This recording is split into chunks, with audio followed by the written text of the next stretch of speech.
نے بیٹے کی बुराइयां लोगों के सामने शुरू कर दी और बेटा लोगों से सुन रहा होता है कि बाप ये कह रहा था तुम्हारा अब्बा, फिर बेटे के दिल में जो शैतान वसवसे डालता है ना, वो बहुत खतरनाक होते हैं। बेटा कहता है जब महल्ले पड़ोस में मुझे जलील कर ही दिया है तो मैं अच्छा बन के अब मुझे हासिल क्या होगा?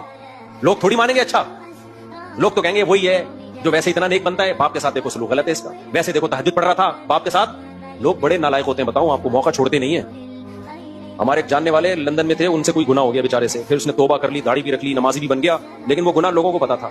अब उसने बताया कि जब भी कहीं से गुजरता हूं ना, लोग कहते हैं ये वही है जिसने फलां जुर्म किया था। कह रहे मुझे यकीन है अल्लाह ने माफ कर दिया, पब्लिक माफ करने के लिए तैयार नहीं है। तो बाप अपने बेटे की बुराइयां पब्लिक में कर रहा है, जिसके बारे में हमें पता है कि बाप कल माफ कर देगा, पब्लिक माफ बोलो नहीं। बाप इसलिए कि बाप के तो मफाद है ना उससे, ये बड़ा जुर्म है।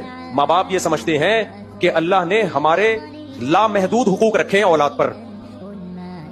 माँ बाप ये समझते हैं कि अल्लाह ने लामहदूद जिम्मेदारियां औलाद पे डाली हुई हैं।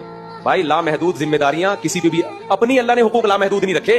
5 नमाजें फर्ज की हैं, पढ़ लो, जिंदगी में एक हज कर लो, साल में 1 महीना रोजा रख लो। ये थोड़ी कहा कि हमेशा रखते ही रहो रोजा। तो लामहदूद अल्लाह ने अपने हुकूक नहीं रखे, बाप के कैसे रखे होंगे? आ नहीं बात समझ।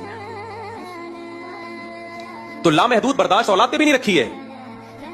इब्राहिम अलैहिस्सलाम के अब्बा ने जब ज्यादा धमकियां दी हैं तो इब्राहिम अलैहिस्सलाम ने ये थोड़ी कहा कि ठीक है